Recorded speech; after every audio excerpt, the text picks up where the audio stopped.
नाज़रीन मेहर में ख़बर ॾींदा हलूं कासी अहमद जे समाजी मज़हबी अॻवान ख़तीब गदा हुसैन इमामी मेहर जे समाजी मज़हबी वापारी सिंध प्रेस क्लब मेहर जे सीनियर सहाफ़ी मुख्तार सिंधीअ जी दावत ते सिंध प्रेस क्लब मेहर पहुची वियो।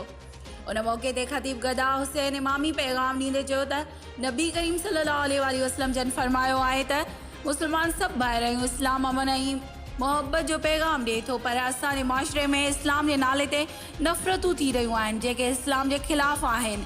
इस्लाम इंसानियत जो सबक़ ॾिए थो। ख़तीब गदा हुसैन इमामी पिशावर जे मस्जिद में निमाज़ दौरान दहशतगर्दनि पारां कयल बम धमाके जी मज़म्मत कंदे चयो त हुकूमत पाकिस्तान ऐं पाक फ़ौज खे अपील आहे त वाक़े में मुलविस दहशतगर्दनि जी तस्दीक़ करे उन्हनि ख़िलाफ़ सख़्त कार्रवाई कई वञे त जीअं बेगुनाह शहीद थियलनि जो खून सां इंसाफ़ थी सघे। रिपोर्ट इलाही बख़्शांडियो, अमल न्यूज़ मेहर।